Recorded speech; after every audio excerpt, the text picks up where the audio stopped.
Welcome everybody to the second episode, I believe it is, of Ask Sam Anything. All right.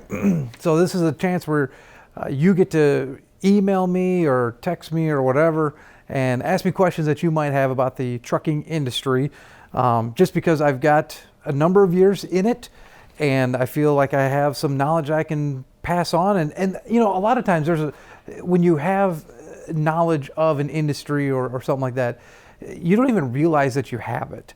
And so there's a lot of times where people ask questions that I thought was kind of, you know, common sense or very commonly known, and it's not.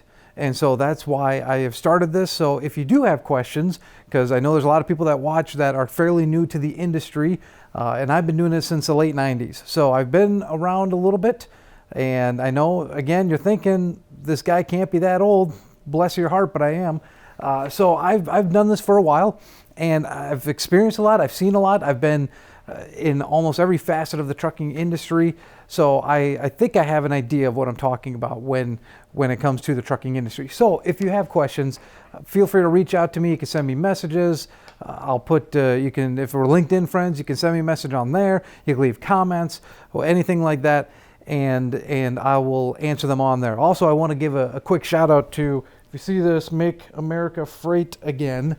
My friend Jason has a company, LOWBOY Industries. I'll put a link to them underneath the video here too. But they make some great trucking shirts, and he was very generous and sent me that. And so make sure you go check out LOWBOY Industries. They do a ton of great stuff, and they're donating the money back. So it's a great thing to do. So anyways, we've got 4 questions here again today, or tonight, whenever you're watching this. And so let's get to them here. So question number 1, what is a yard move? What is a yard move? So I don't know exactly when yard moves, when they started being able to do them on logs, but in logs now, you got your 4 basics. You got your driving, your on duty, your off duty, and your sleeper berth. But now there's a couple other options that you can pick, personal conveyance, and one of them is now yard moves.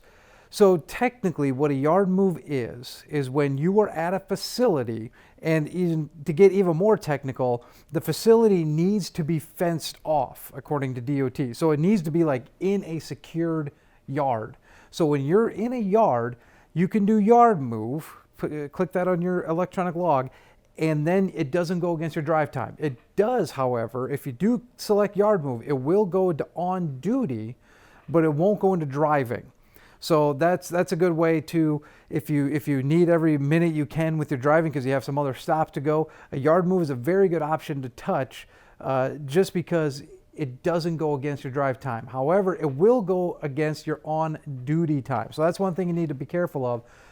Because I know some guys will try to run personal conveyance, and technically you're not supposed to do that, but they'll run personal conveyance, which leaves you on off duty so that you don't interrupt your 10 hours or your 30-minute break or whatever you're trying to do. But yard move will. Yard move will put you into on duty status.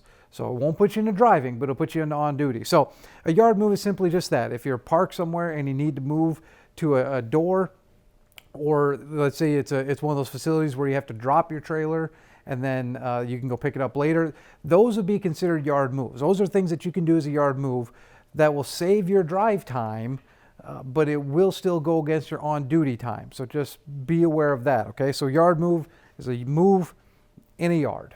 kind of how it sounds, but there are some intricacies to it. So that is a yard move.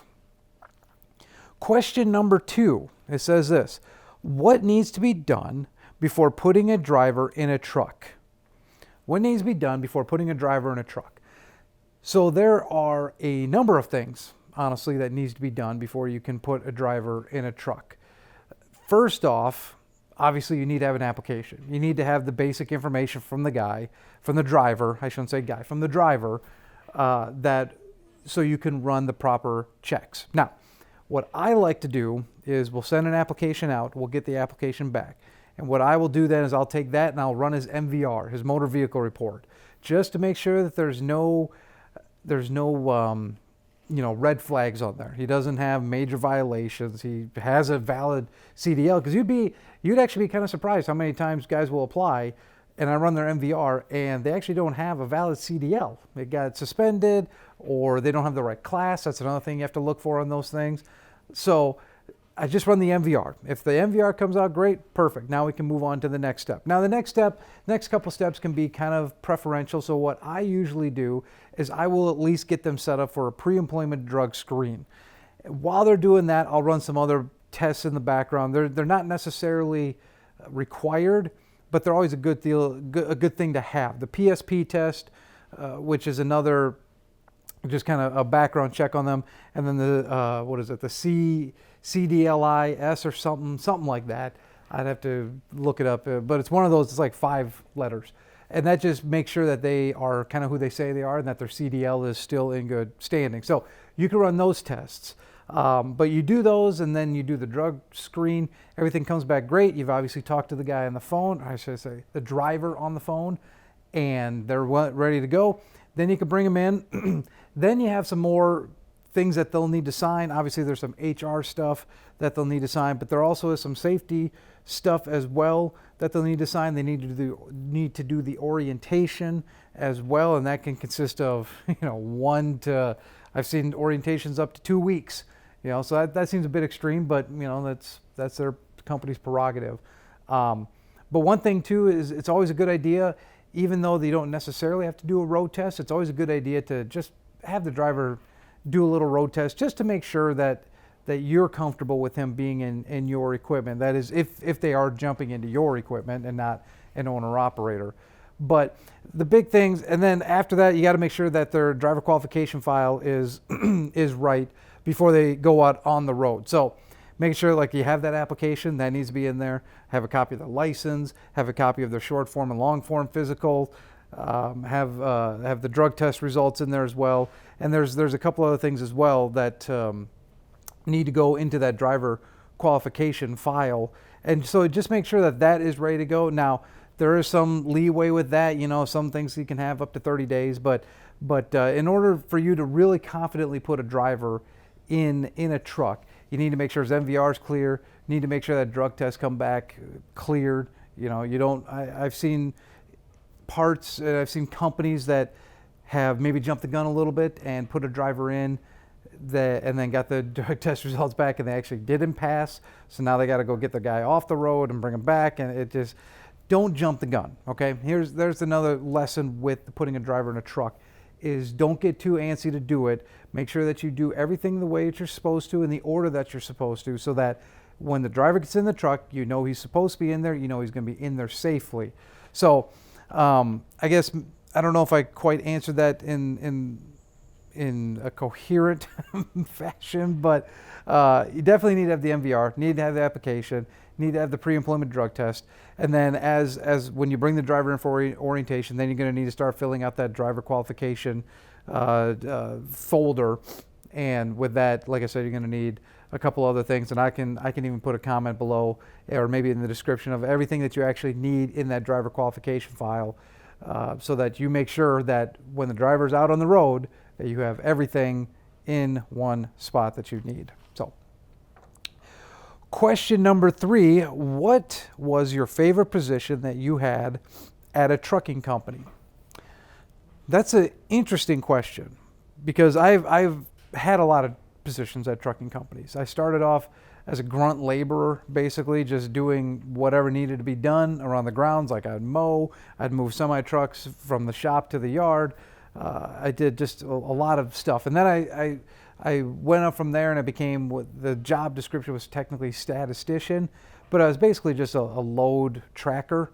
So I would come in at 5 o'clock in the morning and make sure all the loads were where they were supposed to be. And this was before the days of real-time tracking. I mean, we still had satellite tracking per se, but it was updating like every 5 minutes. And it wasn't really accurate, and I couldn't really tell where the guys were at. So I did that, and then from there, you just kind of moved up to like driver manager. I did customer service stuff. I did some IT stuff. I did some maintenance. I did operations. And then now currently I'm in a safety role, which has been very very fun, honestly. You wouldn't think that with safety, but it actually has been very, very fun. But I've liked all the positions I've done. Honestly, one of my favorite positions was starting off, even before the grunt labor thing. I worked summers at a trucking company as a truck washer. So we bring the trucks in. I think there was like 800 trucks in the fleet. So every time a truck would come back to the yard, we'd bring it in. We'd manually wash the trucks, and that was a lot of fun because I worked with some of my friends doing that, and we got paid cash, so we wouldn't be on the books. I think I can say that now. Statute of limitations should be over, but we got paid cash on that. Worked with friends outside all the time, and I was always shocked at how dirty you would get from working around soap and water all day.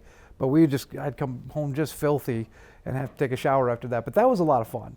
That was a lot of fun to wash the trucks. And then we do trailer washes and trailer wash outs as well. So, but it was nice to see like a filthy truck come in and then do the work on it and see a nice shiny truck. Because we'd put some wax on there and see the nice shiny truck roll out, because this would have been mid-90s. So, they were like the long-nosed Peterbilts. They were fancy trucks.